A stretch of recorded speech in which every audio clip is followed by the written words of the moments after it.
Oke, baik. Teman-teman masih semangat? Masih semangat? Selamat pagi.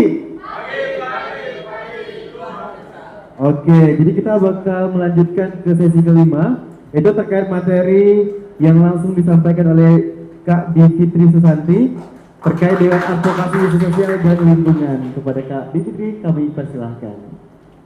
Oke, saya berdiri ya. Selamat pagi semuanya.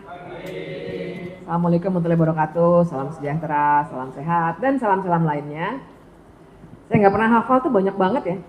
Nama saya Bivitri Susanti, biasanya dipanggilnya Bibip. Saya memang minta kepada panitia untuk nggak usah membacakan gelar dan segala macam CV gitu ya, kenalan aja. Jadi saya setiap hari-harinya ngajar di Sekolah Tinggi Hukum Indonesia Jentera. Sekolahnya kecil, baru 10 tahun umurnya.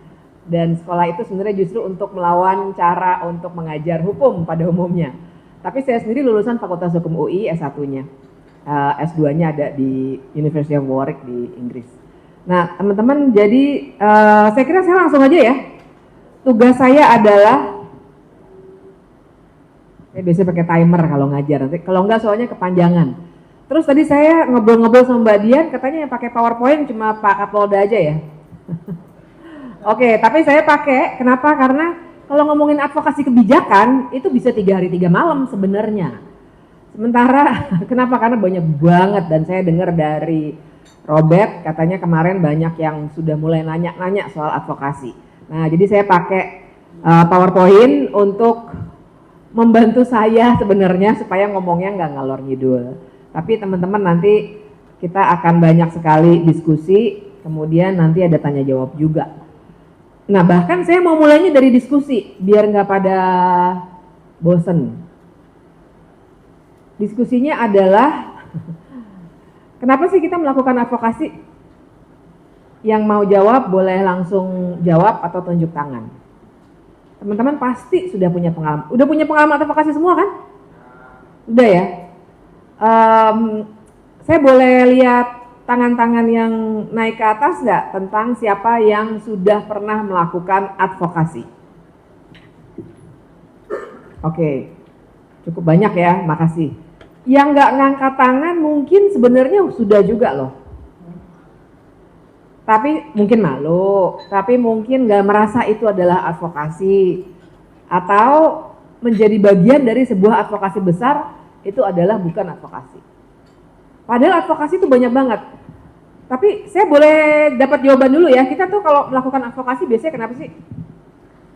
Pasti ada yang punya pengalaman. Silakan, feel free. Saya orangnya pasti nggak suka menghukum ya. Jadi nggak ada jawaban yang salah. Nggak akan saya permalukan, nggak akan saya suruh push up, nggak akan saya suruh lari-lari keliling kolam. Silakan berpendapat. Silakan Mas.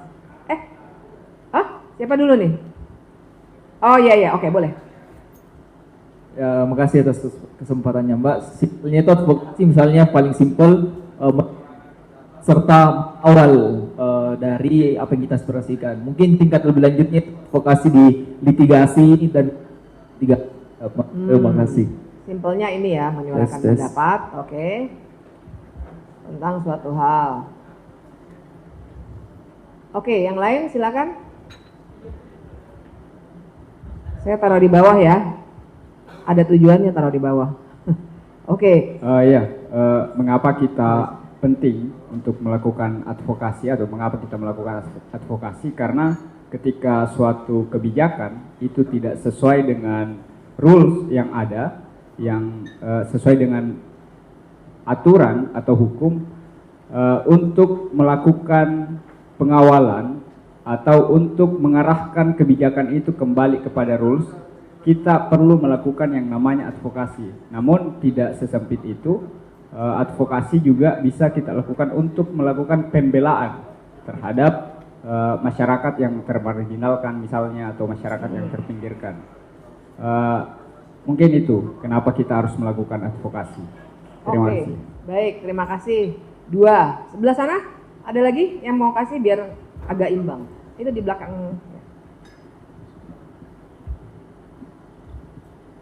Baik, terima kasih. Sebelumnya, kenalkan saya dari Universitas Sancang Kuning.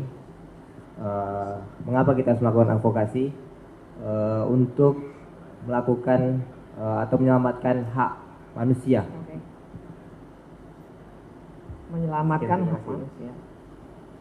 Oke, saya mau satu lagi perempuan. Hak manusia. Satu lagi tapi sekarang khusus perempuan. Silakan. Ayo, jangan malu-malu. Terima kasih, silakan. Perkenalkan, nama saya Ani, saya dari Furgaja Rahman. Sebenarnya saya bukan peserta Mbak, saya visiting aja. Boleh. Cuman kalau untuk advokasi, saya mewakili satwa. Jadi speak for the voiceless. Jadi menyuarakan satwa, menyuarakan alam, Oke, jadi menyuarakan satwa dan atau lingkungan. mewakili alam lah gitu ya. Ya. Oke, menarik banget. Kayaknya dari kemarin pasti udah dibahas tuh. Biasanya Rocky juga biasanya bahas ini ya. Do trees have legal standing? Dia bahas itu nggak kemarin?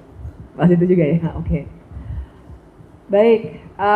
Makasih semuanya. Nanti kalau makan banyak kesempatan lagi untuk diskusi.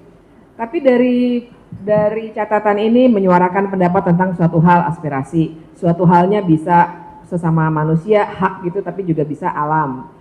Saya yakin Robert juga sudah membahas soal ekosipasi misalnya. Kemudian ada kebijakan yang tidak sesuai rules, pembelaan terhadap masyarakat agak sama ya. Litigasi saya taruh di bawah karena ini nanti apa coba namanya ini metodenya ya. Nanti akan sendiri. Metodenya banyak nih, ada kampanye. Terus sebenarnya tadi itu policy brief itu juga bagian dari advokasi kan, menyajikannya seperti apa.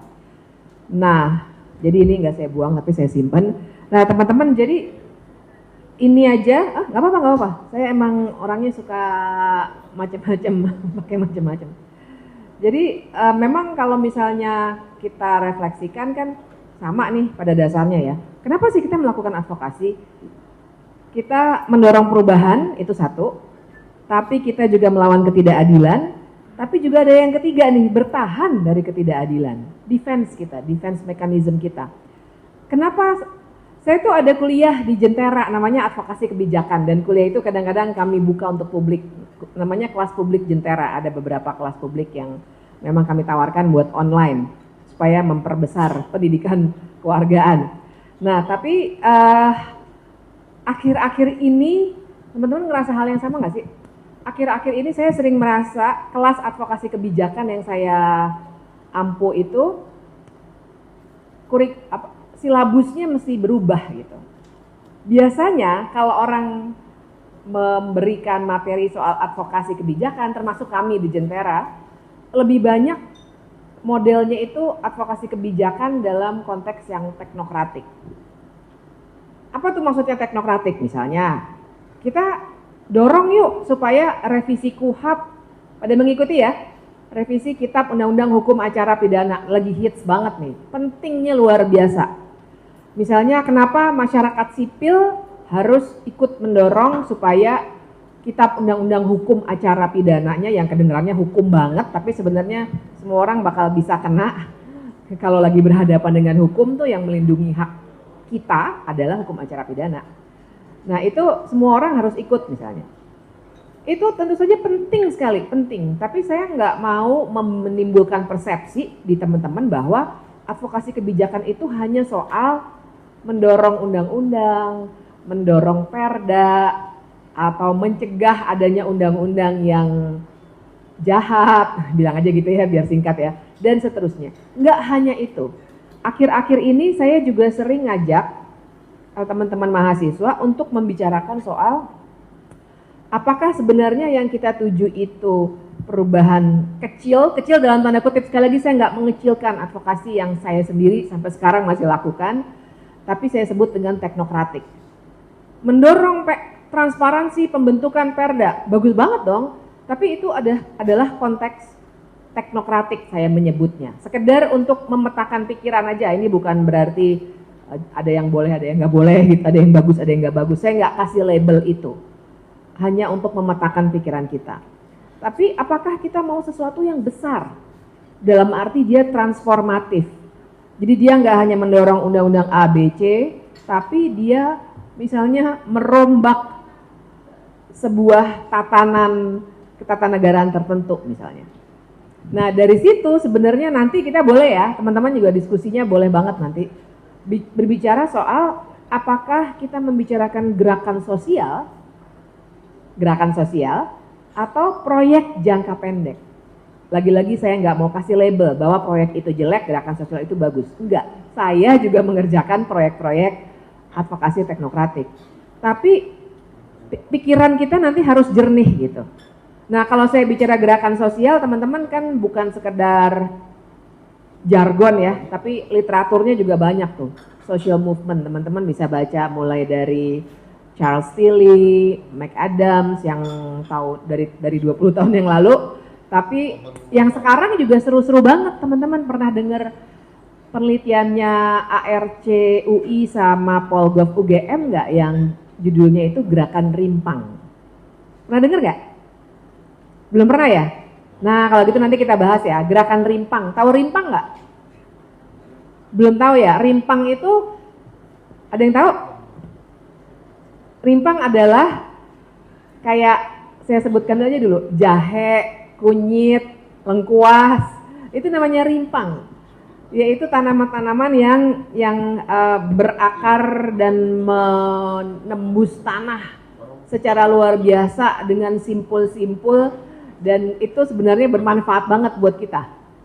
Rimpang tuh kayak gitu, jahe, lengkuas, kunyit, apalagi sih rimpang-rimpangan? Apa tuh? Hah? Kencur. Nah itu namanya rimpang, rizom. Makanya dibilangnya rizomatik, gerakan sekarang itu rizomatik. Nanti kita bahas itu ya. Saya spill aja dulu, nanti saya tunjukin di belakang. Tapi saya taruh ini di depan teman-teman untuk meletakkan dulu sebuah cara pandang bahwa yang namanya advokasi kebijakan itu bagaimanapun, misalnya pun pilihan kita, oke, kita maunya ini proyek jangka pendek, nggak apa-apa. Makanya saya bilang jangan kasih label baik buruk benar salah dulu. Tapi pun kalau kita mau melakukan suatu proyek jangka pendek, misalnya jangan sampai lebih banyak perusakan hutan misalnya gitu. In a way itu kan seperti jangka pendek gitu ya teman-teman. Tapi biasakan bahwa kita punya goal jangka panjang. Kita punya dreams, mungkin istilahnya gitu. Kalau teman-teman saya yang ngomongin dreams, discovery, dan lain sebagainya sebagai suatu pendekatan, dreams dibilangnya. Atau misalnya kita juga bisa bilang imajinasi. Pernah ada yang baca buku lama banget, bukunya dari Ben Anderson, Imagine Community. Ada yang pernah baca nggak? Nah kalau belum nanti baca deh, soalnya juga ada bahasa Indonesianya kok, nggak harus yang berbahasa Inggris. Tapi saya mau bilang, kenapa saya masuk ke situ, karena Ben Anderson pada dasarnya bilang kita nih bangsa Indonesia tuh gimana tuh, nggak hanya Indonesia tapi sebuah bangsa itu sebenarnya gimana kita bisa menjadi Indonesia. Teman-teman tahu nggak sih bahkan Indonesia itu bukan bahasa Indonesia, ya kan? Nesianya itu pulau-pulau, dan dulu tuh geografer pada masa-masa di mana orang melakukan bangsa-bangsa atau negara-negara di Eropa Barat melakukan kolonialisme, mereka kan banyak geografer tuh ya, ahli geografi. Nah, kemudian mereka cari tempat-tempat yang mereka bisa ambil hasil buminya. Ketemulah suatu wilayah kita sebenarnya Nusantara.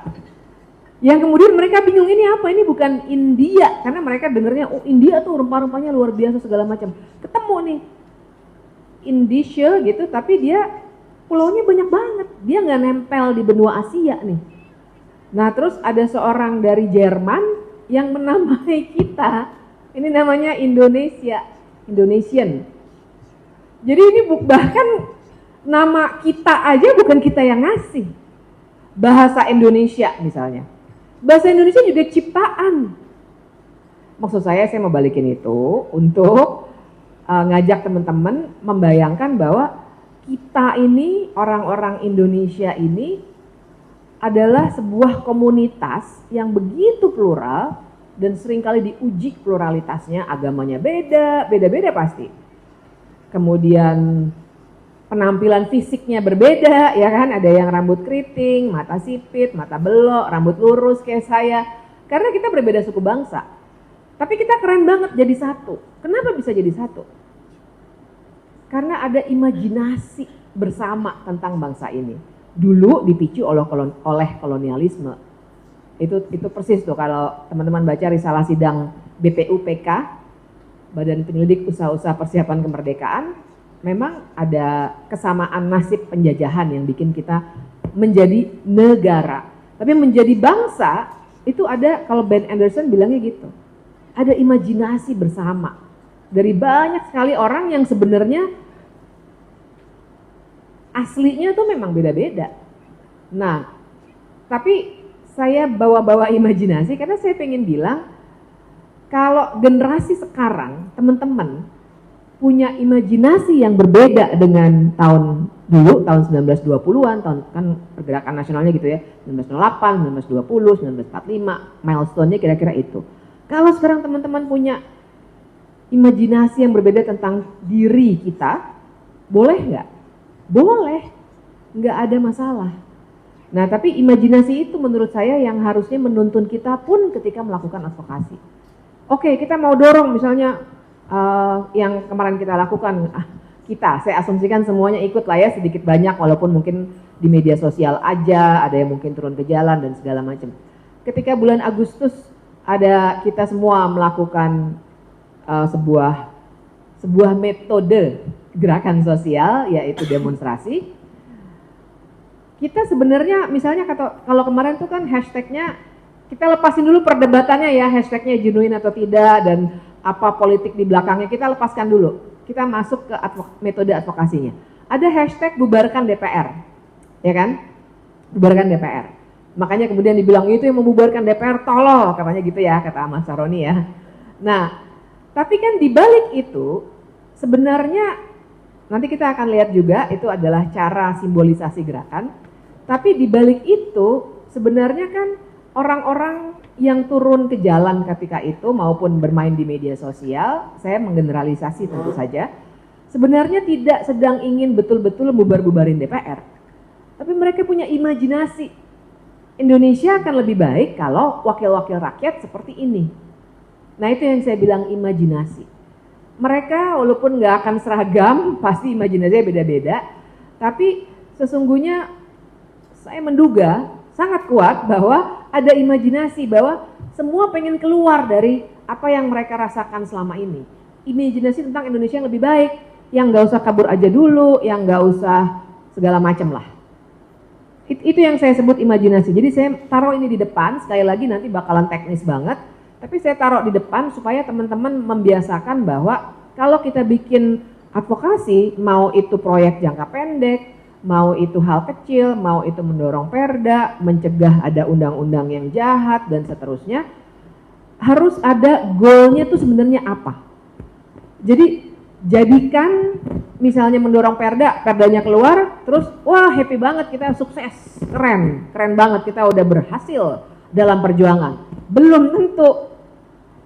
Kalau perdanya isinya ngaco gimana? Misalnya gitu. Jadi kalau kita punya pegangan tentang kita tuh mau ngapain, maka nanti ukuran-ukurannya akan lebih menarik. Nah, apa sih yang dilakukan dalam advokasi? Ini cuma pasti banyak banget detailnya dan saya nanti akan masuk mungkin kalau cukup waktu kita satu persatu. Tapi kan biasanya gini nih ya teman-teman ya, menentukan, dan ini saya kasih 1, 2, 3, 4, 5 ini untuk ngitung jumlahnya aja, tapi bukan berarti harus 1 dulu, baru 2, terus nanti udah sampai 5 nggak boleh turun ke 2, nggak begitu. Jadi ini bukan sequence, tapi ini boleh bolak-balik. Ini hanya apa yang dilakukan dalam advokasi. Menentukan fokus isu dan memetakan isu strategis misalnya. Nanti saya akan jelaskan satu-satu ya. Kedua, mengetahui proses pengambilan kebijakan. Ketiga, memetakan aktor dan pengaruhnya. Keempat, menentukan strategi dan teknik advokasi. Nanti kelima, bikin bahan. Tadi salah satu bahannya policy brief. Keenam, melakukan advokasi itu sendiri. Ketujuh, MONEF namanya, monitoring evaluasi. Nah ini kalau teman-teman tanya, ini dasarnya apa, ini teorinya apa? Sebenarnya Sama, tapi waktu itu saya harus masuk ke situ karena itu awal reformasi sekitar tahun 99-2000. Jadi saya otodidak aja gitu. Apa nih? Belajar misalnya dari senior-senior. Nah, kemudian setelah bertahun-tahun, berpuluh tahun kemudian saya jadi dosen, saya tulis, saya refleksikan, saya sistematiskan supaya teman-teman lebih gampang belajarnya, nggak kayak saya dulu yang kebingungan nanya senior, udah gitu cari buku-bukunya, buku-buku banyak teman-teman, banyak. Jadi kalau teman-teman mau cari, bagus banget. Ini adalah catatan saya gitu, jadi boleh di challenge, boleh ditambahin, boleh dikurangin gitu, karena ini saya refleksikan dari praktek sebenarnya. Nah, misalnya menentukan fokus isu dan memetakan isu strategis. Ini yang saya maksud adalah kita itu pasti kalau lagi memikirkan suatu isu, pikirannya akan bercabang banyak banget. Mau ngomongin DPR misalnya, tadi kita pakai contohnya itu aja, DPR. Mau ngomongin DPR, termasuk DPRD. Nanti kita pasti akan mikir, kenapa ya mereka begitu? Terus tadi pagi di grup keluarga saya, uak saya ada yang bilang, bikinin ini dong, supaya anggota DPR nggak usah pakai pemilu, katanya gitu. Saya nggak balas-balas gitu, uak-uak saya, soalnya ntar kalau saya balas secara akademik pada pusing lagi. Tapi dia bilang, biar aja tergantung gelar misalnya gitu. Nanti kita bisa bahas ya, kalau saya tentu saja nggak setuju, tapi maksud saya pikiran kita akan bisa sebercabang itu. Misalnya DPR yang bagus kayak gimana ya? Oh kalau gitu kita ubah aja sistem pemilunya. Kemudian oke, sistem pemilu, partai politik. Oh kita bikin aja DPR semua orang boleh mengajukan diri. Jadi kita nggak tergantung pada partai politik karena partai politik brengsek misalnya gitu. Terus mungkin kita bercabang lagi pikirannya. Ini orang-orang kayak Ahmad Sahroni dan kawan-kawan yang melanggar etik penyelenggara negara, gimana nih cara memecatnya secara prosedural masuk ke situ. Terus tiba-tiba mungkin mikir, tapi mungkin bagaimana dengan gaji mereka yang ketinggian? Gimana tuh cara menentukan? Banyak banget kan isunya ternyata. Dari satu hashtag aja bubarkan DPR. Nah, jadi yang dimaksud menentukan fokus isu itu seringkali teman-teman kalau kita advokasi harus pilih yang mana yang lagi strategis, satu, kemudian yang kedua yang mana yang memang bisa dilakukan dalam jangka waktu dan sumber daya tertentu, doable gitu, manageable, doable, apa tuh yang bisa dilakukan. Terus juga kita kalau mau berhasil ya advokasi kan harus gitu. Kalau misalnya kemarin itu kan buat saya hashtag bubarkan DPR itu kan nggak bener-bener pengen bubarin DPR, tapi itu simbolisasi kemarahan. Tapi misalnya kita mau bilang reformasi sistem perwakilan gitu, misalnya mau bilang gitu, itu kan kegedean. Boleh aja, bukannya nggak boleh ya. Boleh, tapi kalau teman-teman mau menjadikan itu suatu dalam tanda kutip proyek gitu, oh advokasi yang teknokratik, kita mau mendorong ada perubahan di DPR. Perubahan di DPR banyak banget. Kita mau dekati dari mana nih? Itu yang saya maksud dengan tentukan fokus isu dan memetakan isu strategis. Nah biasanya itu kalau saya sama teman-teman yang akan bantu tuh bikin aja mind map. Saya orangnya juga suka gambar-gambar ya, jadi saya suka mind mapnya apa nih yang dipikirin sama teman-teman. Mind map kira-kira tahu ya, pikiran kita satu, yang tadi kita omongin sih, jadi semacam memberikan gambaran aja. Misalnya tadi tuh soal reformasi DPR misalnya gitu ya. Nah mind mapnya adalah misalnya apa aja yang dipikirin di kepala kita sih. Misalnya tunjangan ya kan, terus misalnya pemilihan mereka. Sesederhana ini aja sih yang dari tadi kita omongin, kita tuangkan dalam sebuah peta pikiran gitu, biar kita agak rapih mikirnya. Terus misalnya disiplin mereka. Oh terus nanti kalau ngomongin pemilihan apa ya, misalnya kualifikasinya kali, misalnya gitu, kualifikasi caleg. Terus oh bukan hanya kualifikasi sih, misalnya ada yang kemudian kan biasanya pasti dalam ini yang besar ya, rapat lah gitu. Misalnya pemilihnya gimana? Pemilihnya pinter-pinter enggak? Oh pemilih pinter-pinter sih, cuma disogok, ada serangan fajar misalnya gitu. Dan seterusnya. Mind map kan kayak gini, pikiran kita mungkin banyak banget, tapi kita petain dulu, nanti kita bisa pilih. Untuk organisasi kita misalnya kita pilihnya yang di sini aja yuk misalnya. Oke, di sini aja ya. Boleh, bukan berarti yang lainnya kita buang, tapi kan nanti bisa kolaborasi, bisa jadi next project dan lain sebagainya. Kira-kira peta itu yang saya maksud dengan kita pilih isu strategis. Karena saya tahu apalagi anak-anak muda, pasti cita-citanya banyak banget gitu, pasti. Saya juga cita-citanya banyak banget. Tapi kalau memang mau membuat suatu rangkaian kegiatan buat mendorong perubahan dan seterusnya, kita harus mikirnya strategis, itu kata kuncinya.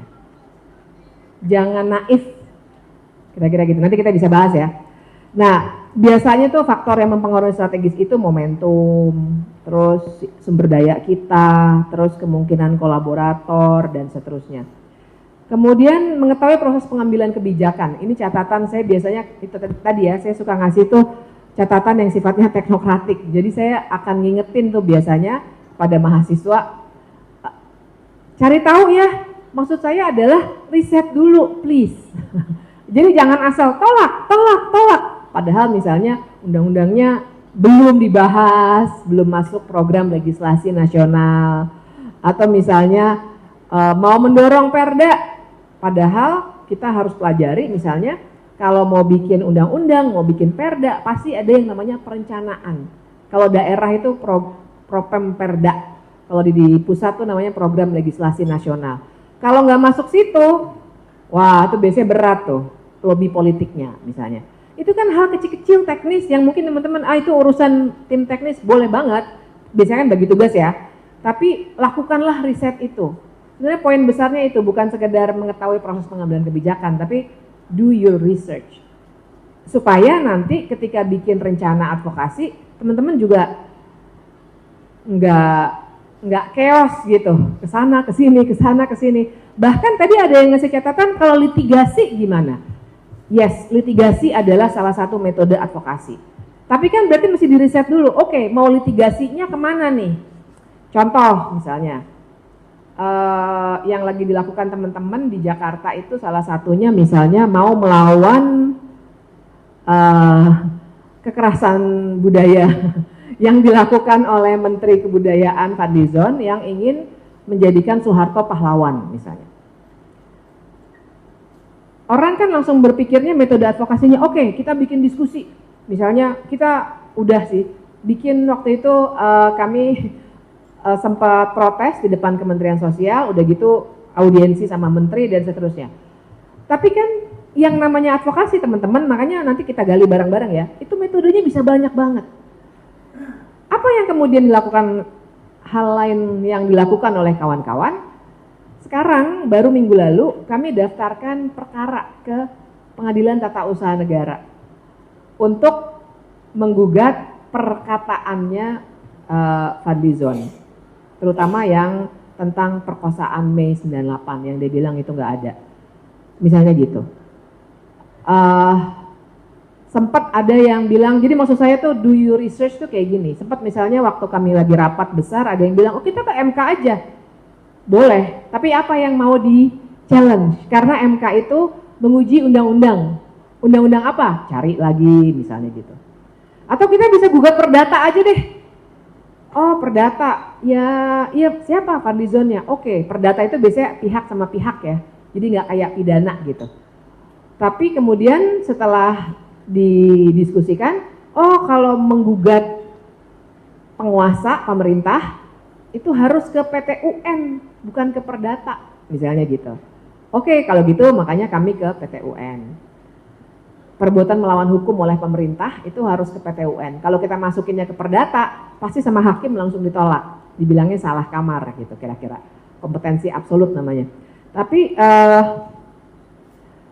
jadi seperti itu tuh yang saya katakan, kita harus riset dulu, diskusikan, tanya sama yang ahli, boleh banget. Supaya kita tahu kita nih mau ngapain nih setahun ke depan misalnya, atau 3 bulan ke depan, apapun yang teman-teman mau lakukan. Nah, itu contohnya ya. Kemudian, nah ini juga penting banget. Bikin peta pemangku kepentingan. Stakeholder map. Sekali lagi saya yakin banget teman-teman sudah melakukan advokasi, mungkin sudah jago banget, tapi yang saya sekarang sampaikan adalah kita bikin lebih rapi yuk. Jadi kita lebih efektif kalau gerak gitu. Nah, salah satu yang sering banget kelupaan adalah bikin stakeholder map, alias peta pemangku kepentingan. Pemangku kepentingan itu siapa? Nggak hanya DPR, Presiden, DPRD, misalnya gitu ya. Nggak hanya itu. Siapa saja yang terkait dengan apa yang teman-teman lagi advokasikan. Tadi apa tadi Kak, persoalan gajah misalnya. Kira-kira apa aja ya kalau misalnya yang akan terkait dengan persoalan gajah? Organisasi Kakak namanya apa? Komunitas?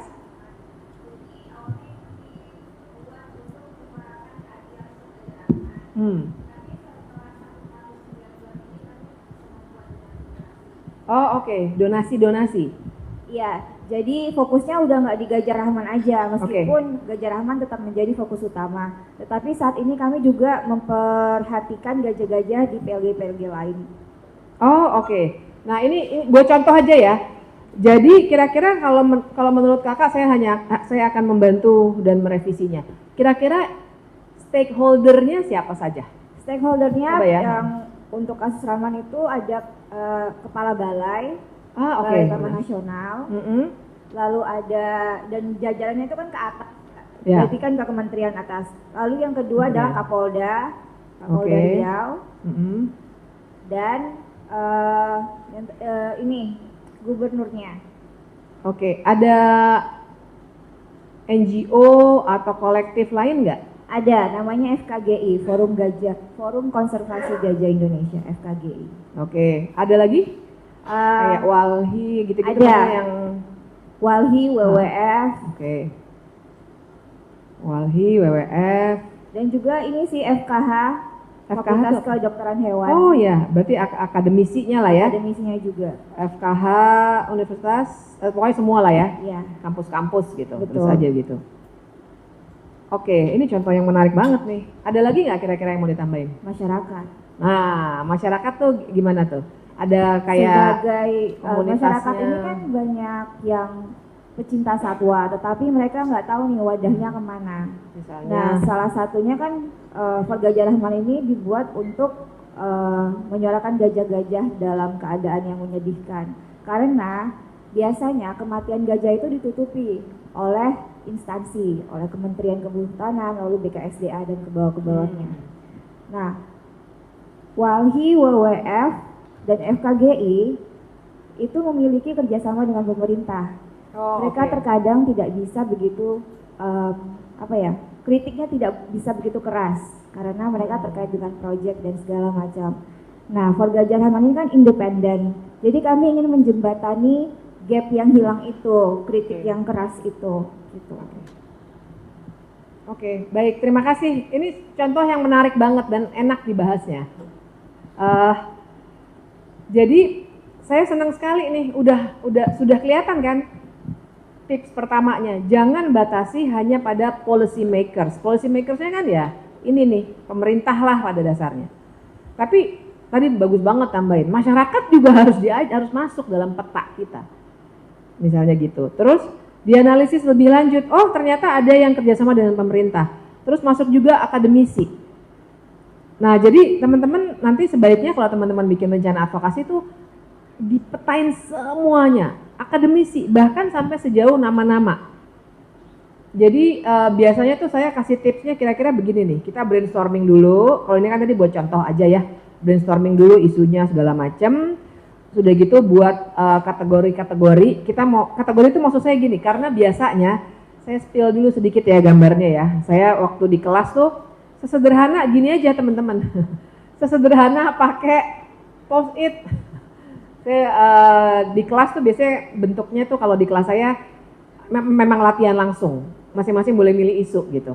Nah ini ada satu yang waktu itu satu kelompok yang milih isunya penggunaan gas air mata dalam demonstrasi. Nah mereka bikin stakeholder map-nya Pertama-tama mereka kumpulin dulu kayak gini, ini kan saya tulis nih. Tapi saya suka pakai post-it karena gampang dipindah-pindahin. Sebenarnya itu sih sebabnya, teknis banget ya. Tapi kan tips and tricks gini yang berguna ya, karena kalau teman-teman namanya advokasi menurut saya nggak ada teorinya. Pendekatan boleh, dari kemarin udah dibahas sama Rocky sama Robert tuh pendekatannya, nanti harus juga begitu. Tapi sebenarnya advokasi itu sendiri itu sebenarnya nggak ada teori yang saklek gitu. Jadi saya banyak banget tuh ngasihnya tips and tricksnya. Nah, dikumpulin brainstorming segala macam. Nah, terus bikin kategori-kategori itu maksud saya, misalnya kita mau tahu, karena biasanya gini nih, yang namanya stakeholder map itu biasanya kira-kira yang saya sebut kategori adalah misalnya ini pemangku PK, itu maksud saya pemangku kepentingan ya. Nah, terus misalnya dia mendukung, ini yang saya maksud kategori. Dia mendukung atau menolak misalnya, atau dia belum mendukung belum menolak. Karena terhadap orang-orang yang sikapnya berbeda, kita akan memperlakukannya atau melakukan kegiatannya berdasarkan dukungan, tolakan dan seterusnya itu kan. Terus misalnya apa ya? Misalnya kekuatan dia apa? Kekuatan dia misalnya. Ini nih nggak ada teorinya juga. Apakah misalnya kolom pertama harus mendukung menolak, kolom kedua harus enggak. Benar-benar tergantung pilihan teman-teman. Lagi untuk tujuan apa? Karena bahkan saya biasanya ngingetin yang namanya stakeholder map mestinya ada di semua tahapan advokasi. Waktu awal misalnya, terus teman-teman, oh kita mau bikin kampanye mbak, bikin lagi aja yuk stakeholder mapnya. Karena apalagi kampanye. Nanti teman-teman akan nemu, misalnya kalau untuk kampanye ya, katakanlah misalnya masyarakat, terus masyarakatnya akan kita belah lagi. Misalnya untuk Gen Z dan millennials misalnya ya, sama katakanlah boomers lah. Misalnya begini ya, kalau misalnya untuk kampanye, apa media sosial yang lebih sering mereka akses? Terus kita kemudian akan memilih, kita resource-nya terbatas nih. Kalau kita mau reach out ke semua masyarakat di Riau misalnya, wow berat banget, nggak sanggup kita. Oke, kita fokus dulu aja yuk ke bagian ini. Karena kalau untuk kampanye digital lebih murah misalnya gitu. Oke, pilih itu. Kan kampanye banyak ya teman-teman ya, ada kampanye digital, ada yang mungkin mau pakai spanduk segala macam yang harus mencetak, mau pakai kaos-kaos, kadang-kadang kaos juga buat kampanye kan ya. Nah jadi pilihan-pilihan itu akan bisa teman-teman buat kalau misalnya sudah punya stakeholder map itu. Itu tuh, jadi jangan ragu lah. Biasanya tuh saya kasih tipsnya kayak gitu. Susun sespesifik mungkin, maka tadi masyarakat, oke, masyarakat yang mana nih yang mau disasar? Seluruh masyarakat di Sumatera misalnya, wah berat banget kerjaan kita. Mungkin kita harus pilih kita pilah-pilah dulu masyarakatnya yang mana, misalnya berdasarkan generasi atau misalnya berdasarkan provinsi, berdasarkan kecamatan dan seterusnya. Tapi buatlah sespesifik mungkin. Kalau misalnya teman-teman, wow ada yang udah pakai nama nih, misalnya Pak Kapolda, boleh nggak sih kena undang-undang ITE nggak sih?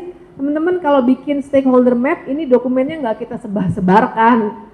Ini buat di kantor kita masing-masing, buat kerja. Jadi jangan takut undang-undang ITE. Ya asal jangan ada yang foto terus disebar di media sosial, jangan juga gitu. Makanya kadang-kadang kita tuh kalau advokasi teman-teman nggak selama-lamanya harus terlalu bawel di media sosial. Nah, itu kritik saya juga ke teman-teman influencer ya.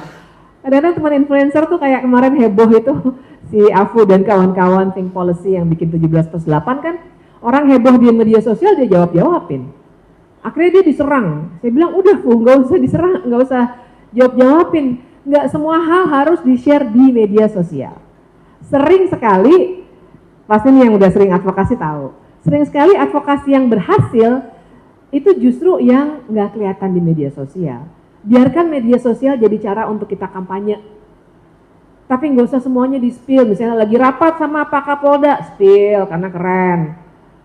Nanti dibaca sama yang sebelah sana beda lagi. Karena kan kalau lihat foto, lihat tulisan tuh orang persepsinya bisa beda-beda.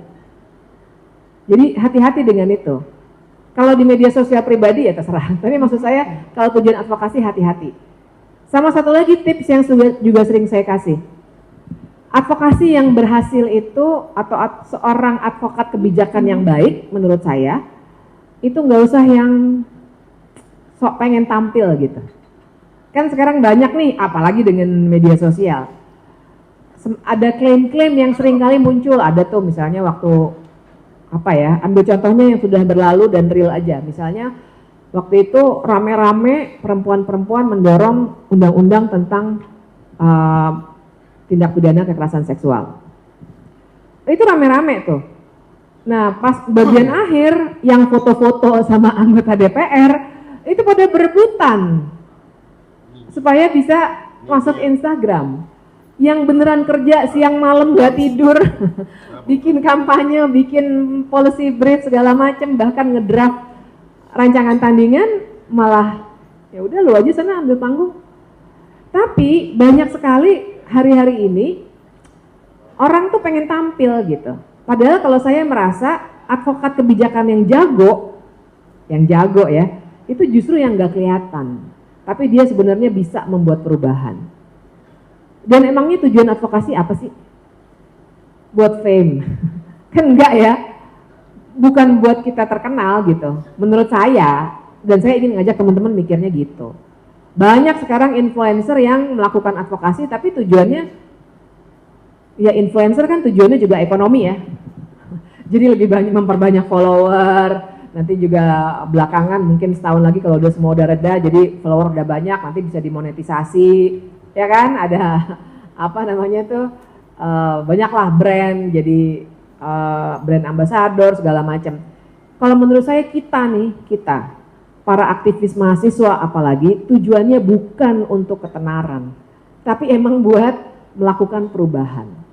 Nah jadi hati-hati dengan itu yang pengen tampil gitu, mau konferensi pers, gua aja, biar masuk ini gitu misalnya. Suka ada yang gitu loh. Kalau saya sama teman-teman tuh suka yang, udahlah kita nggak perlu ketenaran kok gitu. Nah tapi saya sarankan ke teman-teman gitu, lebih inilah kita lebih hati-hati. Kemudian menentukan strategi dan teknik. Nah kenapa ini saya kasih 3 kategori ini, ranah perhatian, ranah pengaruh, sama ranah kendali. Karena gini, kita pasti perhatian kita pada suatu isu besar banget, besar sekali. Tapi kita juga harus menyadari ada yang bisa kita pengaruhi, ada yang tidak. Itu yang keduanya. Yang ketiganya, bahkan ada yang bisa kita kendalikan, kita bisa full control, ada yang tidak. Bukan berarti saya ngajak teman-teman menyempitkan diri ya, yang bisa kita kendalikan aja. Saya nggak lagi bicara stoicism sebenarnya, tapi saya mau bilang kalau lagi bikin strategi, tetap perhatian kita hitung-hitungan politik pasti nggak boleh dilepas. Tapi kalau bikin kegiatannya, kita strategis cari yang bisa kita kendalikan. Itu menentukan strategi dan teknik itu maksud saya gitu. Nah metode advokasi kebijakan, saya cuma mendaftar aja, teman-teman bisa menggali dengan sangat-sangat luas. Tapi kira-kira kan begini ya, namanya advokasi. Jadi ada yang kita langsung ketemu sama si pembuat kebijakannya, bisa juga kita dorongnya dari luar.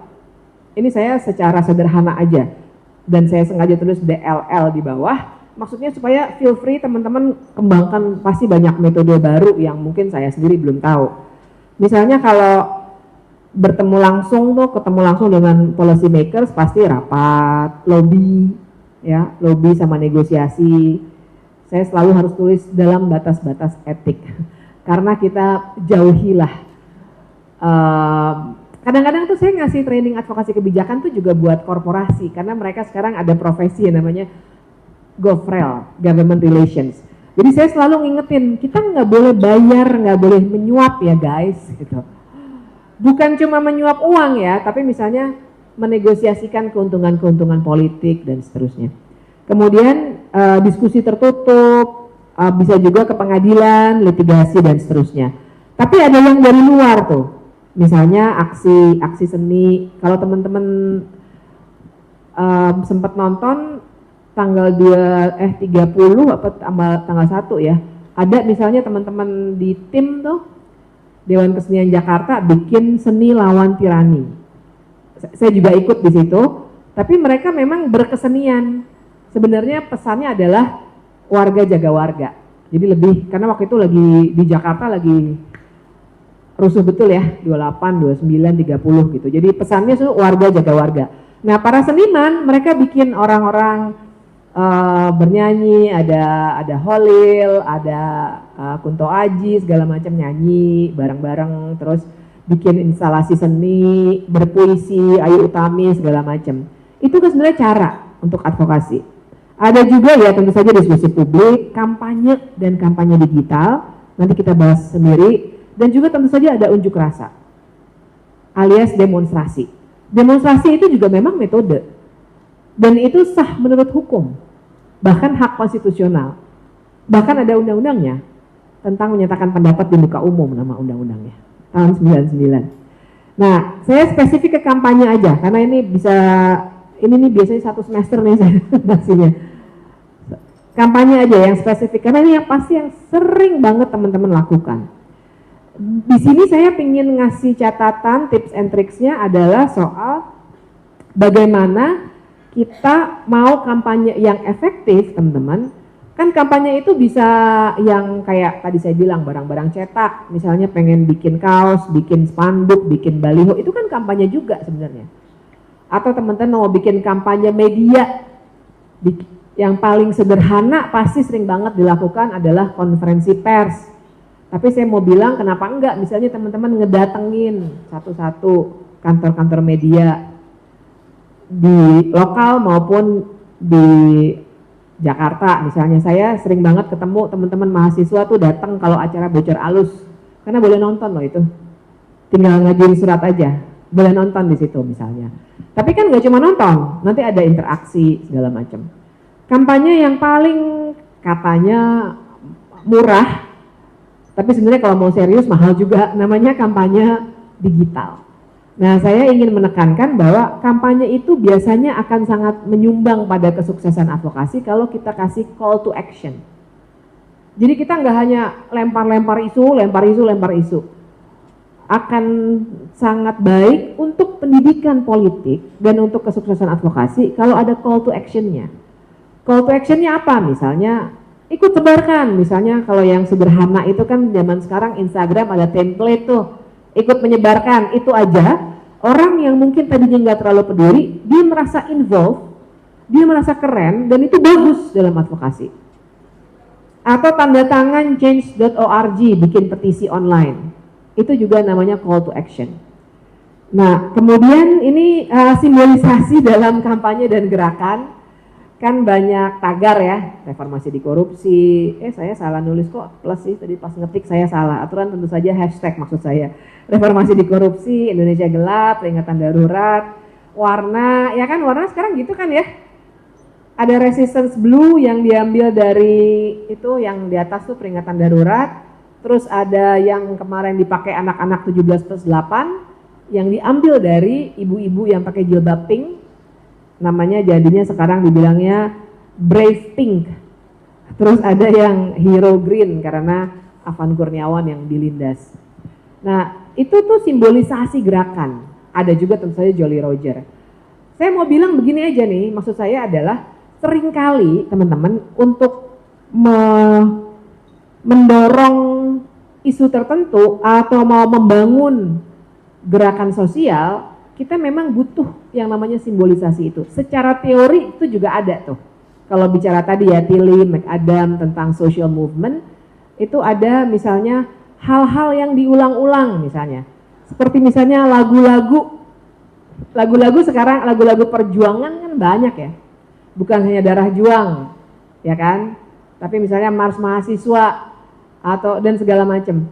Itu tuh memang ada ininya, ada gunanya. Tentu saja untuk kalau kita lagi jalan itu juga sangat berguna untuk menyemangati dan seterusnya. Tapi bacaan para akademisi itu adalah dalam gerakan sosial hal-hal seperti itu memang digunakan. untuk membangun keterikatan, solidaritas, gerak bisa bareng-bareng. Kita tahu, oh ada yang pakai pink sama hijau, berarti lagi ngomongin yang hari-hari ini kita bicarakan nih, gitu.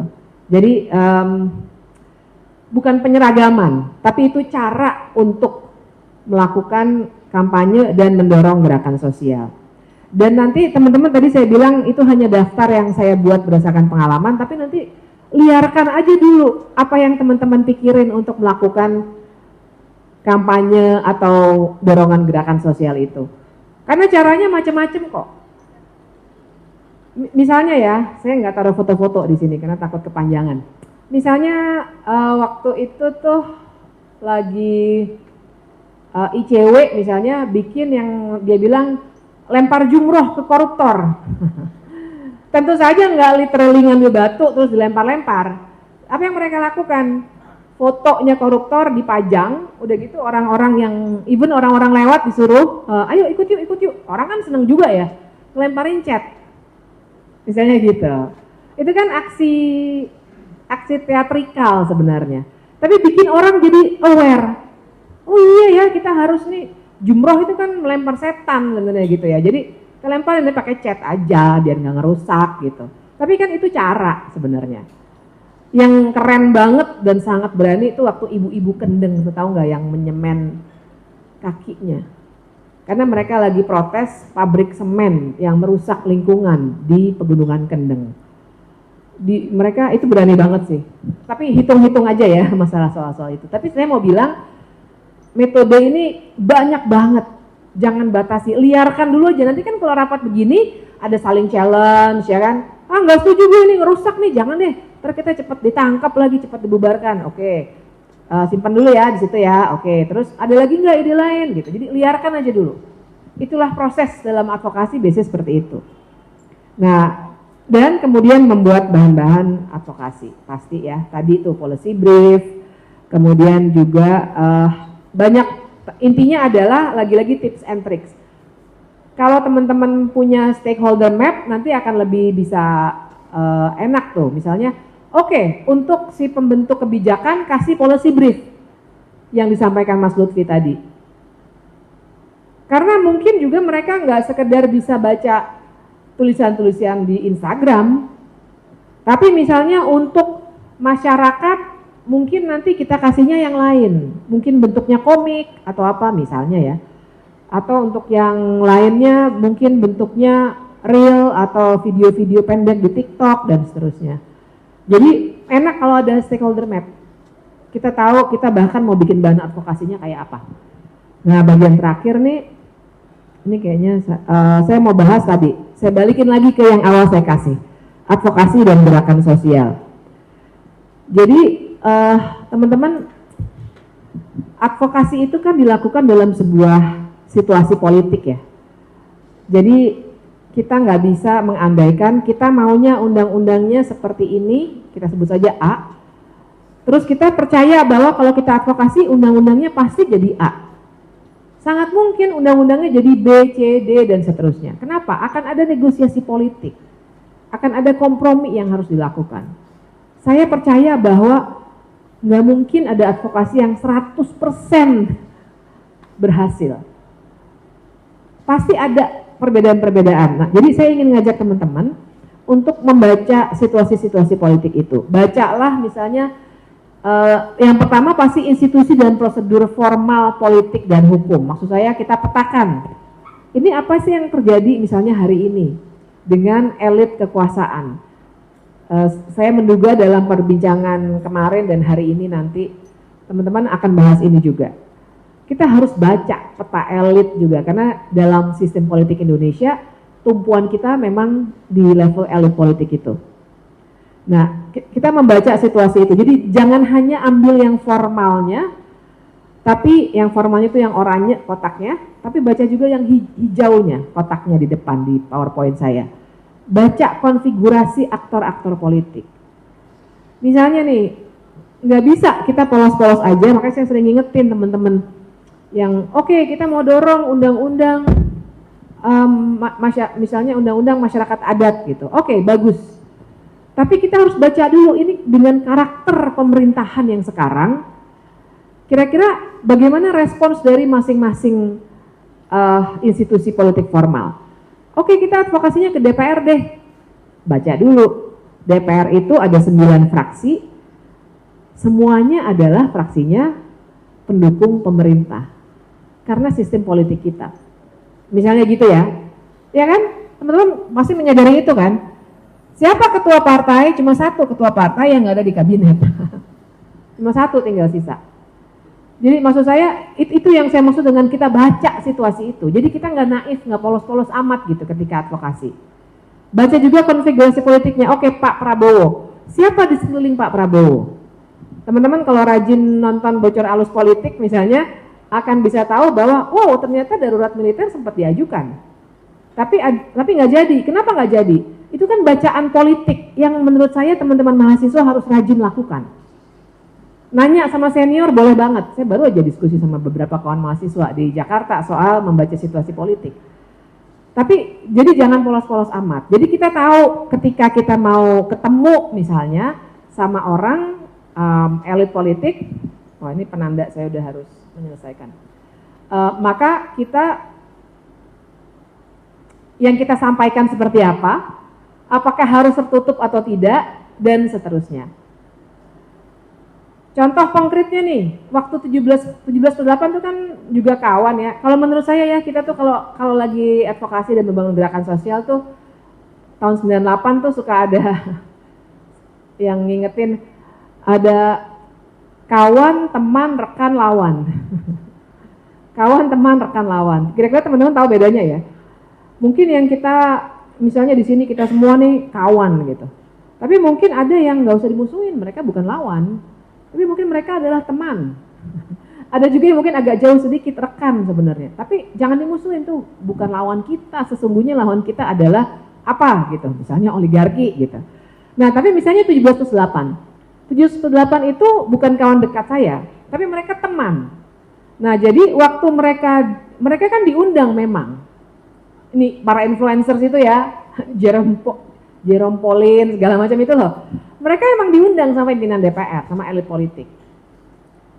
Mereka nanya ke saya bilang dalam situasi kayak gini jangan datang. Kalau mau kalian undang keluar, tapi menurut saya nggak usah. Karena 17/8 sudah dibeli oleh, maksud saya dibeli itu sudah diterima, dipakai oleh banyak orang. Bahkan orang itu nggak tahu apa itu 17/8, dipakai juga pink sama hijaunya. Udah jangan bikin rusak gerakan gitu. Terus, tapi mereka datang ke DPR. Mereka bilang, enggak kita di luar aja. Yang mereka nggak antisipasi, ternyata anggota DPR ada yang keluar. Wah langsung heboh. Langsung semua marah. Apa ini tidak mewakili masyarakat sipil segala macam. Saya tinggal bilang, bukan. Saya bilang juga apa? Hati-hati gitu. Nah maksud saya itu tuh yang membaca situasi politik tuh kayak gitu. Akhirnya kan si Afu segala macam itu diserang di media sosial. Karena dianggap sok mewakili rakyat, ketemu sama elit, gitu-gitulah. Tapi saya nggak musuhin mereka, itu yang ingin saya katakan. Mereka bukan lawan sesungguhnya. Mereka teman, mungkin ada ketidaksetujuan gitu, jadi bukan kawan kamerat gitu, bukan gitu. Tapi mereka teman yang nggak usah dimusuhin. Karena para influencers punya platform yang luar biasa. Orang kayak Jerome Pauline sekali ngomong 3 juta orang denger. Maksudnya gitu loh. Orang yang kayak Ferry Irwandi, meski kita mungkin tidak semuanya setuju, sekali ngomong mungkin 7 juta orang udah langsung setuju gitu. Jadi kita harus punya sense itu juga teman-teman dalam advokasi.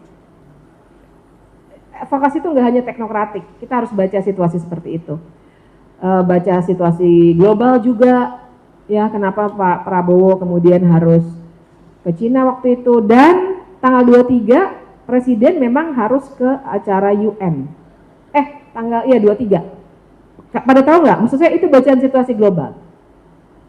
10 tahun terakhir Presiden Indonesia Jokowi tidak pernah datang.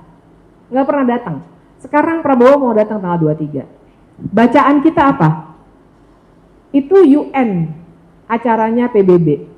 Kalau sampai ada yang Pak Prabowo Anda ngomong keren banget, tapi maaf ya, ini mahasiswa masih banyak yang ditahan.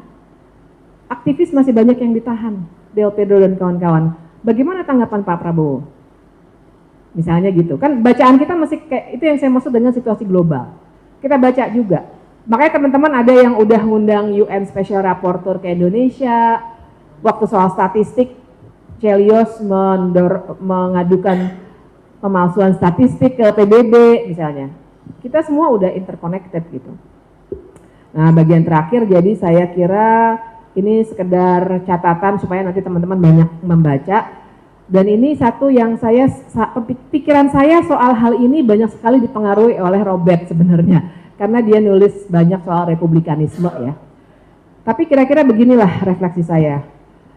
Kita tuh apa sih sebenarnya? Ada yang bilang civil society, masyarakat sipil, rakyat, warga, dan seterusnya. Apapun, saya mau bilang, mengutip Robert, bahwa kita kan publik dalam republik. Jadi kita sebenarnya sedang mendorong ada gagasan-gagasan dari warga. Kita bukan sekedar orang-orang yang melakukan kegiatan-kegiatan, kemudian diperintahkan oleh pemerintah. Nah itu tuh, suka pada mikirin gak sih politik-politik bahasa yang mungkin ada? Kenapa sih di Indonesia government itu dibilangnya pemerintah? Pemerintah dekat dengan kata apa ya? Perintah. Padahal to govern tuh biasanya mengelola, mengurus, bukan merintah-merintah. Bahkan ini nih, advokasi kebijakan. Kebijakan bahasa Inggrisnya apa? Policy. Kalau kebijakan dekat dengan kata apa? Asosiasi kita apa? Bijak. Apakah kebijakan selalu bijak? Enggak. Tapi ada politik bahasa juga ya di situ. Makanya hati-hati dengan hal-hal seperti itu. Nah, kemudian saya pengen ngajak teman-teman merefleksikan. Saya mengutip juga ini dari studinya UGM dan UI soal masyarakat sipil. Ada warisan Orde Baru teman-teman dalam masyarakat sipil Indonesia. Teman-teman bisa baca aja ya, saya nggak usah bacain satu-satu. Tapi ada soal fragmentasi, aktivis yang menjadi bagian dari sistem, silakan refleksikan. Inkoherensi tujuan, kesulitan membangun gerakan massa, teman-teman ngerasain nggak sih? Struktur yang korporatis, polarisasi politik identitas. Saya taruh aja di atas meja buat nanti kita diskusi. Nah, jadi saya sarankan paling tidak buku-buku ini teman-teman baca deh. Ada laporan riset tuh tadi ya, Polgov UGM sama ARC-UI yang barusan saya kutip juga. Tapi ada yang soal gerak, dan itu mereka mengutip soal gerakan Rimpang tadi. Dan ada satu yang menarik juga dari Vincent Bevins yang judulnya If We Burn. Si Vincent Bevins ini juga mengarang buku yang judulnya The Jakarta Method. Nah, tapi di If We Burn ini dia memotret gerakan sosial 10 tahun terakhir di banyak negara. Bahkan dia belum studi Indonesia ya, di banyak negara lain selain Indonesia. Yang menarik adalah dia memotret tentang cara-cara anak-anak muda yang banyak banget berkumpul bahkan demonstrasi turun ke jalan karena ada posting di media sosial. Misalnya di Hong Kong. Menurut dia itu keren, tapi dia kasih catatan. Seringkali kalau mau mendorong gerakan sosial yang sifatnya transformatif, tetap butuh struktur. Mungkin kita nggak usah ngebayangin kayak rapat akbar di lapangan Ikada, kayaknya baru diperingati deh kemarin tuh. Nggak usah seperti itu. Mungkin dengan cara yang berbeda, cara anak-anak muda. Tapi butuh struktur, kira-kira begitulah teman-teman. Nah, jadi terakhir saya ingin menutup soal kira-kira tawaran isu untuk diskusi deh. Mungkin kita mesti keluar juga dari cara-cara berpikir yang dibuat mapan secara sistematis gitu. Tentang apa itu organisasi warga yang tradisional dalam tanda kutip. Terus mungkin kita masih banyak pendidikan keluargaan berbasis hak. Juga menguatkan jaringan kerja-kerja keluargaan. Kok dari advokasi lompat ke sini? Karena saya mau ngasih konteks besarnya itu. Jadi kita jangan project basis terus gitu. Tapi pikirkan sesuatu yang sifatnya lebih transformatif buat bangsa ini.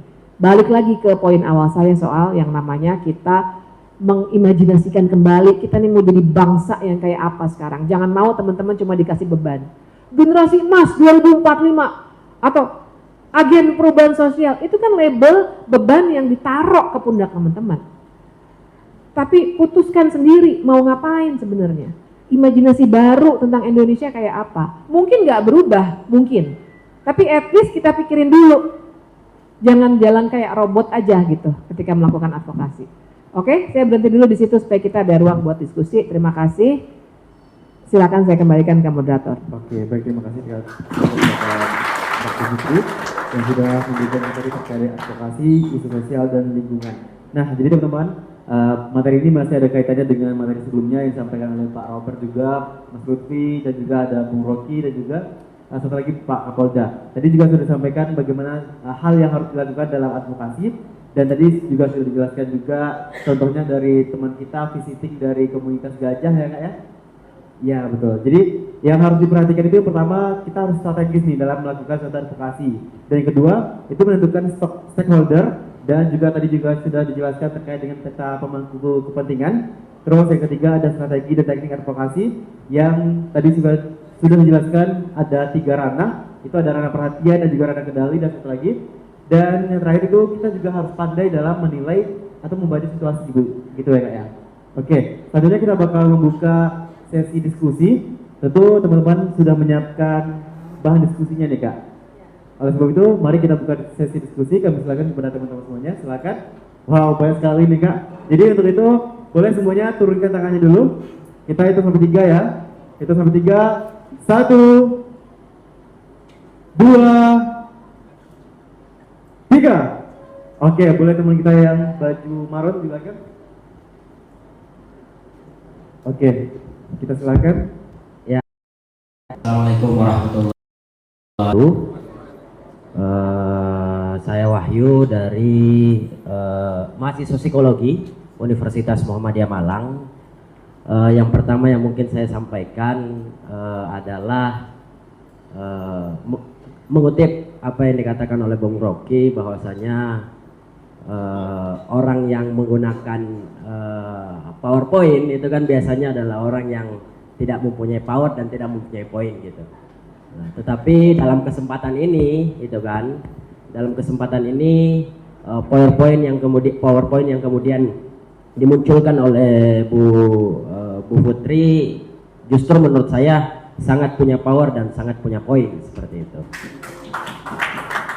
Nah, kalau kita berbicara persoalan advokasi, kami sebenarnya teman-teman di Malang itu atau terkhusus di Universitas Muhammadiyah Malang itu seringkali membagi advokasi itu ke dalam 4 kuadran seperti itu Bu.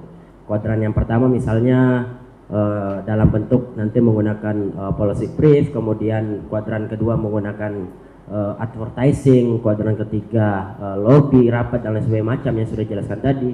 Kemudian kuadran keempat unjuk rasa dan aksi. Nah biasanya itu yang kemudian kami sesuaikan nih. Kami bergerak melakukan advokasi dalam bentuk apa nantinya. Nah, berdasarkan hal tersebut, sebenarnya ada 2 pertanyaan yang ingin saya sampaikan. Yang pertama adalah rasa-rasanya apa yang kemudian kami lakukan di kalangan mahasiswa itu seringkali yang berkaitan dengan advokasi ya, itu seringkali hanya teragitasi tanpa teredukasi seperti itu. Jadi seringkali kita hanya merasa terpropak, teragitas, tetapi kosong gitu. Kita tidak punya edukasi untuk kemudian mengantarkan isu-isu ini goal dengan segala bentuk yang tadi disampaikan. Nah, pertanyaan saya sebenarnya adalah bagaimana kemudian Bu Bivitri memandang hal tersebut seperti itu, karena di satu sisi saya selaku presiden mahasiswa sebenarnya punya pandangan bahwasanya ada kalanya saya benci aksi demonstrasi mahasiswa, ada kalanya saya benci. Kenapa? Karena kemudian tidak menghiraukan aspek-aspek lain ataupun bentuk-bentuk lain yang bisa dimaksimalkan selain daripada satu-satunya turun ke jalan. Kemudian pertanyaan yang kedua adalah saya rasa mungkin Bu Bivitri bisa menyampaikan sebuah nostalgia pengalaman seperti itu terkait mungkin aksi demonstrasi yang dilakukan mahasiswa di sekitar era tahun 98 dengan aksi demonstrasi yang kemudian dilakukan oleh mahasiswa hari-hari ini atau ke belakang, itu kira-kira apa yang kemudian menjadi perbedaan paling signifikan, Bu?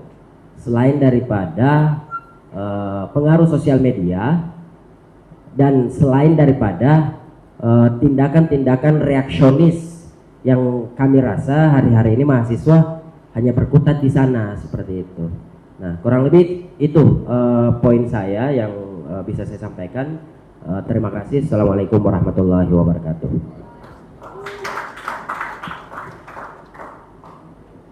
Baik, terima kasih kita berikan kepada teman kita tadi dan langsung. Oke, satu pertanyaan lagi dari teman kita yang perempuan, boleh penelitian yang ini.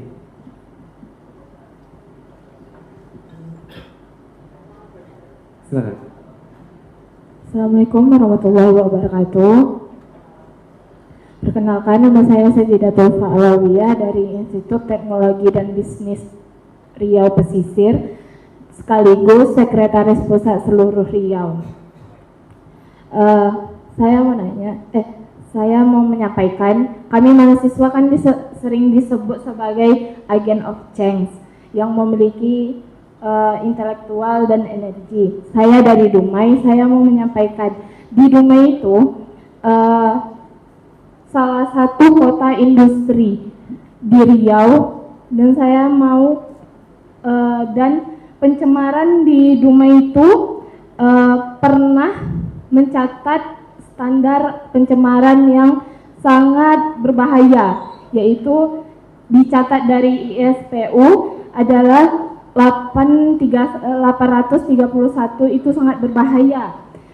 Pertanyaan saya, bagaimana kami sebagai mahasiswa dapat membangun, terlepas dari rimpang gerakan rimpang tadi, saya mau bertanya, mahasiswa dapat membangun gerakan rimpang advokasi lingkungan di daerah saya terutama, yang bukan hanya mengedukasi masyarakat tetapi juga mampu menekankan pemerintah daerah dan industri agar bertanggung jawab dengan lingkungan tersebut. Terima kasih, sekian, wabillahi taufiq wal hidayah, wassalamualaikum warahmatullahi wabarakatuh. Baik, satu pertanyaan terakhir dari teman kita ini duluan ya. Oke, terakhir.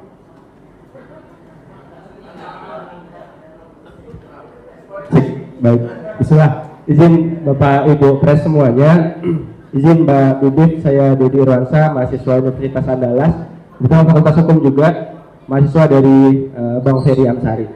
Kemarin saya juga menghubungi beliau gitu, kirain beliau ikut ke sini. Pertanyaan saya sebenarnya sederhana Mbak Bibit ya. Kebetulan saya Fakultas Hukum, saya coba berbicara tentang kebijakan atau peraturan yang lahir ataupun yang diadvokasikan pada hari ini. Saya minta tanggapan dari Mbak Bibit tentang beberapa kebijakan yang coba kita sampaikan. Contoh kecil adalah RUU TNI yang hari ini kita minta untuk direvisi kembali. Cuman terakhir informasi adalah tidak diterima atau ditolak. Jadi pertanyaan sederhana dari saya adalah, kita mahasiswa yang hari ini tadi disampaikan di luar dari sistem advokasi yang disampaikan Mbak Bibit tadi, ada yang namanya stakeholder yang dibangun di sana untuk memperbaiki. Tapi ternyata di lapangan tidak semudah itu, Mbak. Artinya ketika memang stakeholder yang sudah kita list, ada beberapa pejabat pemerintah yang kita masukkan di sana, terkadang berubah di lapangan. Artinya tidak semudah yang kita pikirkan. Ya oke, mungkin Mbak Bibit sudah punya cukup power untuk besar ke sana. Tapi kita yang misalkan dari Padang cukup sulit untuk menyampaikan aspirasi dari daerah ke pusat. Nah, ini bagaimana skema yang mungkin ada saran dari Mbak Bibit ketika kita di daerah yang mungkin jauh dari pusat untuk menyampaikan aspirasi ke daerah dan tidak hanya sampai saja, cuman memang terselesaikan. Itu pertanyaan sederhana. Kedua, tadi disampaikan oleh teman saya sebelumnya adalah pengalaman Mbak Bibit, cuman saya bagian bertanya di ini. Sejauh ini Mbak Bibit kan banyak pengalaman tentang advokasi. Yang ingin saya tanyakan tuh, yang paling berkesan advokasi yang sudah Mbak Bibit lakukan itu apa sih, dan kenapa berkesan gitu? Barangkali kita juga pengen tahu cerita dari Mbak Bibif, barangkali bisa menginspirasi juga. Ternyata kita dari mahasiswa bisa melakukan itu, bahkan bisa lebih. Itu mungkin sederhana pertanyaan dari saya, Mbak Bibif. Terima kasih. Assalamualaikum warahmatullahi wabarakatuh. Baik, langsung 3. Saya catat kok, jangan khawatir. Yang pertama itu soal mahasiswa yang seringkali merasa teragitasi tanpa teredukasi. Asik juga nih bahasanya nih. Tanggapan saya adalah ya bagaimana ya, mungkin kawan-kawan memang mesti mulai mengubah pendekatan-pendekatan dalam bergerak gitu. Saya nggak mau bilang dulu advokasi ya, advokasi kayaknya kesannya teknokratik betul. Tapi maksud saya gini, banyak kawan mahasiswa yang akhir-akhir ini sering ngobrol sama kami-kami. Jadi saya mau mendorong teman-teman untuk membangun jaringan. Untuk membangun jaringan dan melakukan riset. Sebelum memutuskan mau pakai kuadran tadi 4 tuh, mau policy brief, atau yang lain, lobby, atau unjuk rasa, segala macam. Kaji dulu. Saya tahu banyak mahasiswa pasti merasa nggak sabar. Sama, saya juga dulu waktu mahasiswa suka gitu. Jadi sekalian menjelaskan dulu konteksnya ya. Saya itu dulu di UI bergabungnya sama Kesatuan Aksi Keluarga Besar UI. Saya nggak ikut senat mahasiswa, dulu zaman dulu tuh senat, sekarang BEM ya. Karena kan juga, maaf ya ini kayaknya UI banget ya, tapi teman-teman kan tahu di UI juga dipecah sekarang. BEM-nya ada BEM kuning sama BEM ungu. Ya kan, nih teman-teman yang UI mungkin nanti bisa cerita. Jadi ada BEM kuning sama BEM ungu. Nah itu juga bukan sesuatu yang baru gitu, perpecahan-perpecahan itu. Jadi yang dulu juga terjadi kurang lebih seperti itu. Dulu itu senat mahasiswa sebenarnya SM tahun 98 tuh senat bukan BEM, itu nggak berjarak justru dengan mahasiswa pada umumnya. Makanya kemudian ada KBUI itu. KBUI juga dekat dengan kampus-kampus, tapi jadinya makanya dibilang Kesatuan Aksi Keluarga Besar UI karena ya gabung juga pada. Tapi saya karena lagi banyak sedikit bernostalgia misalnya bahwa kalau teman-teman tahu yang heboh banget di Jakarta dan sekarang banyak sekali yang menjadi, saya aktivis mahasiswa tahun 98 kemudian jadi para pejabat publik yang kelakuannya juga nggak beda sama yang lama. Misalnya kan salah satu yang juga diidentifikasi adalah misalnya forkot. Nah, pada suka dengar nggak forkot? Jadi nostalgia saya sama teman-teman akhir-akhir ini adalah kami itu di KBUI dulu tuh seringkali dituduh culun gitu. Kebanyakan mikirnya, nggak langsung bergerak turun ke jalan. Tapi kami justru bilang sama adik-adik mahasiswa di BEM, BEM-nya yang kuning ya ngomong-ngomong, kami bilang bahwa menurut kami mahasiswa harusnya kayak gitu. Nggak langsung, wah turun ke jalan. Dulu tuh kami sering dikatain dulu waktu tahun 98 itu, sebenarnya kan jaket kuning tuh pulang duluan ke Depok. Yang lainnya tuh masih yang mandi-mandi segala di itu ya, naik-naik segala macam di DPR waktu mahasiswa menduduki DPR, kami pulang duluan. Kami diledekin habis-habisan. Tapi waktu itu kami diskusi, berpikir strategis. Kami berguna nggak ada di sini terus? Ketika sebenarnya sudah mulai ada pergerakan politik yang kami analisis. Nah, poin saya bukan mau bilang bahwa KBUI lebih baik daripada gerakan mahasiswa yang lain tahun 98, enggak. Tapi saya mau bilang ada ciri khas gerakan mahasiswa yang menurut saya memang perlu dipelihara. Kalau nggak semuanya setuju dengan itu dan nggak mau, nggak apa-apa. Tapi menurut saya ada yang menarik di situ, yaitu menganalisis. Makanya dulu kami sering dibilang terlalu lambat, yang lain udah mau bentrok aja sama polisi bawaannya, anak UI masih diskusi, katanya gitu.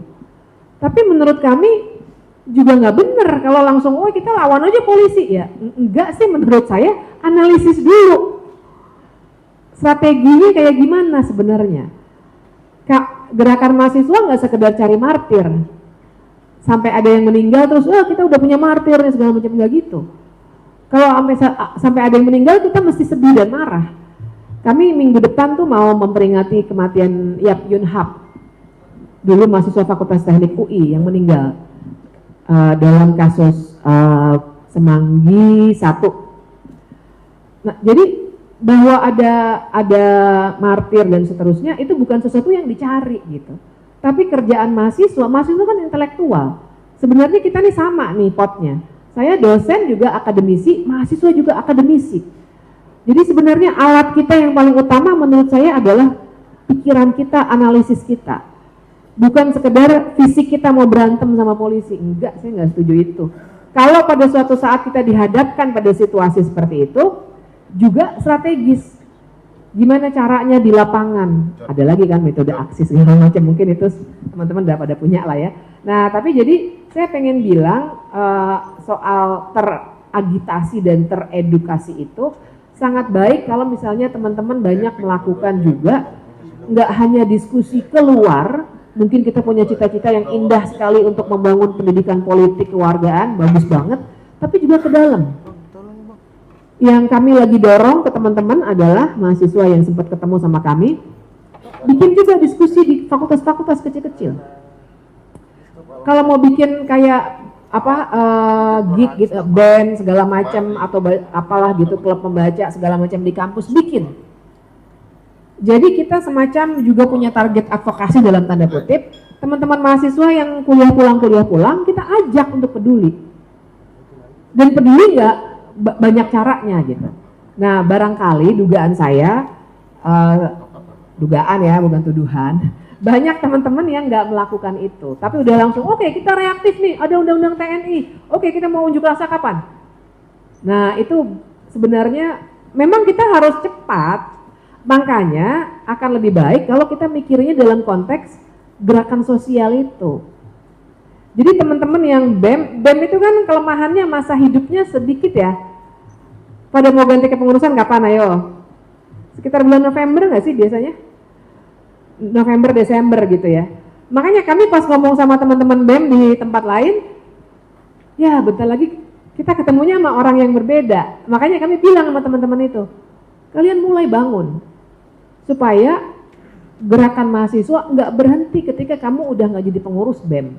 Tapi pikirkan paling tidak gimana caranya supaya yang bukan yang ngader kayak parpol gitu, enggak sih.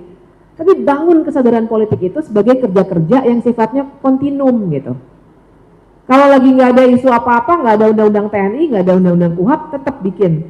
Misalnya diskusi buku, yuk kita bahas yuk, kenapa buku dijadikan alat bukti untuk maksudnya baca buku-buku Marxis aja udah dituduh jadi perusuh, baca buku-buku anarkisme dituduh anarko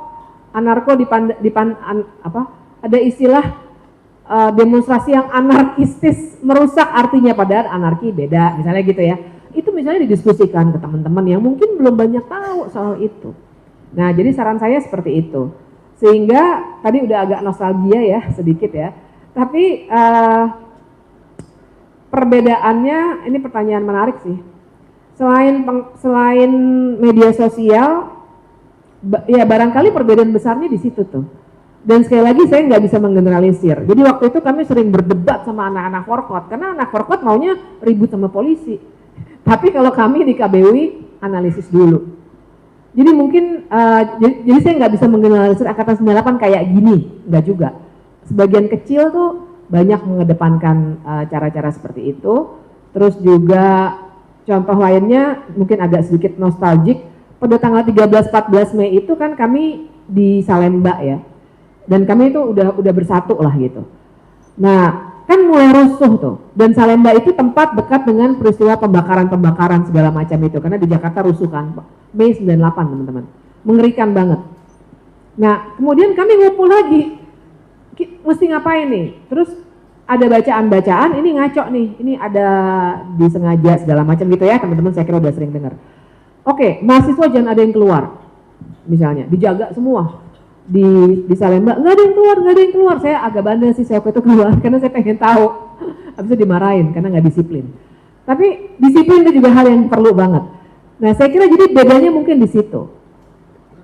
Satu, dan yang kedua mungkin sekarang ini kan menurut saya kalau disamakan dengan 98 agak jauh, karena 98 itu kan nggak serta merta jadi 98. Dari awal 90-an tuh sebenarnya udah ada.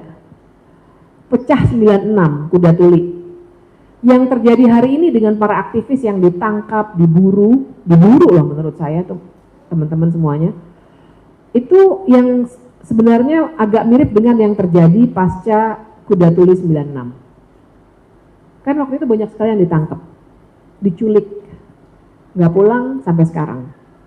Mereka jadi orang-orang kita kenang sebagai orang-orang hilang. Nah, yang terjadi hari ini masih seperti itu. Sehingga saya mau bilang, teman-teman harus bayangkan yang terjadi tahun 98 itu, kenapa semua tiba-tiba bisa jadi mendukung mahasiswa. Karena itu nggak terjadi dalam setahun. Terjadinya sudah lama. Ada gerakan mahasiswa bersama rakyat. Nah, menurut saya teman-teman juga harus masuk ke situ. Jangan eksklusif gitu. Jadi jangan berpikir bahwa 98 itu terjadi cuma dari bulan Januari 98 ke Mei 98. Enggak. Kita sudah dipukul patah tahun 96 waktu itu. Patah habis. Sampai ada yang nggak pulang sampai sekarang. Kan patah betul. Jangan sampai sekarang terjadi lagi ya ngomong-ngomong. Tapi dari sebelumnya itu juga sudah mulai ada gerakan mahasiswa bersama rakyat. Jadi ketika 98 terjadi, orang lebih dekat gitu. Oh, mahasiswa, oke, kita dukung, kita kasih makanan segala macam. Nah, barangkali itu tuh yang mesti dibangun. Bagaimana sebagai mahasiswa membangun gerakan rimpang? Gerakan rimpang itu sebenarnya sesederhana. Menurut saya ya, saya sengaja menyederhanakan sih, tapi jangan, mendingan kalau teman-teman tertarik baca bukunya. Buku risetnya itu aja tuh yang udah bahasa Indonesia. Risetnya ARCUI dan Polgaf UGM. Karena dia udah pakai studi kasus juga.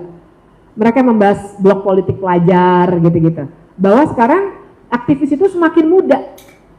Dan anak sekolah itu nggak bisa dianggap dihasut oleh orang-orang tua untuk turun ke jalan. Mereka punya pikiran bebas. Dalam sebuah demokrasi sebenarnya itu yang kita tuju. Publik dalam republik itu sebenarnya adalah orang-orang yang bisa membaca relasinya antara mereka sebagai orang yang publik yang punya hak dengan negara yang harusnya memenuhi, melindungi, dan menghormati hak asasi manusia. Nah, jadi sesederhana misalnya saling ngobrol. Jadi yang namanya gerakan rimpang itu kita nggak perlu kumpul begini terus ada yang memimpin, fasilitator gitu, nggak perlu. Kadang-kadang sesederhana kita saling ngobrol. Kayak tadi saya cerita, teman-teman 1718 tuh telepon, Mbak kita mau ngeluarin ini ya, Mbak Bibip setuju nggak? Saya bilang saya nggak ada yang nggak setuju, semua gerakan harus berteman. Jadi Mbak Bibip setuju semuanya nggak? Saya sebenarnya pendekatannya beda, saya bilang saya nggak pendekatan teknokratis. Buat saya masalahnya bukan di tunjangan DPR, ada masalah yang lebih ada di akarnya. Kalau teman-teman tertarik ada di Instagram saya penjelasan soal pohon masalah tuh. Tapi saya bilang go ahead, jalan aja. Karena ada influencer yang lagi punya energi tinggi, ya kan salsa segala macam itu Jerome Pauline kan sebenarnya bukan aktivis dari dulu kan, tapi mereka energinya lagi tinggi, platformnya lagi bagus banget. Jalan aja. Masyarakat sipil ya semuanya kok, yang bukan penguasa. Yang penting kita gandengan tangan.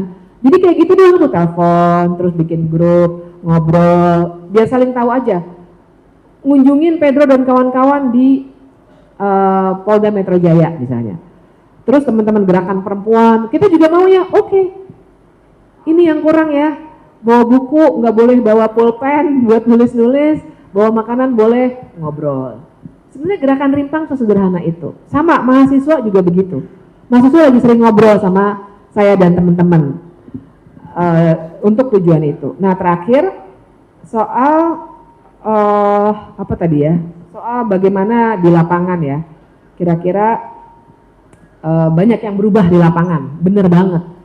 Makanya kalau konteksnya adalah materi yang saya sampaikan tadi, stakeholder map itu teman-teman sering banget harus berubah.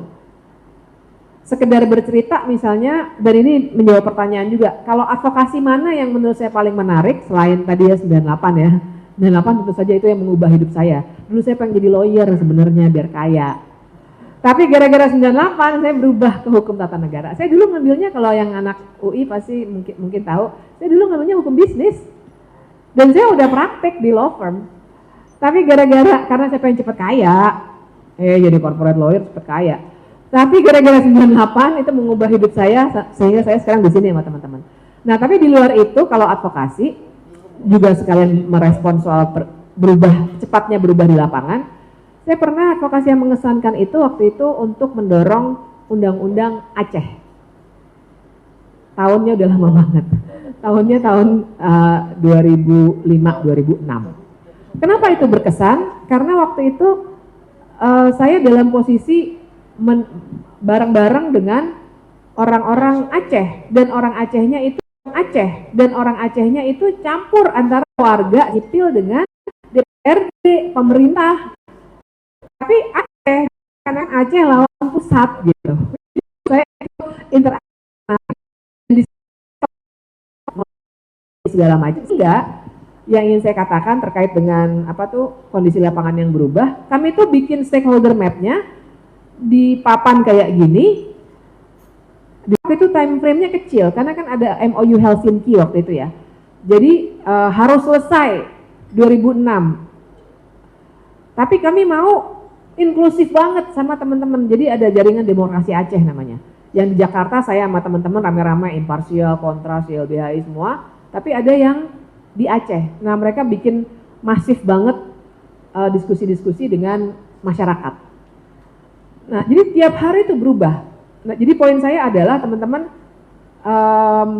selalu update pengetahuan kita tentang peta politik itu. Bukan hanya stakeholder map, tapi peta politik.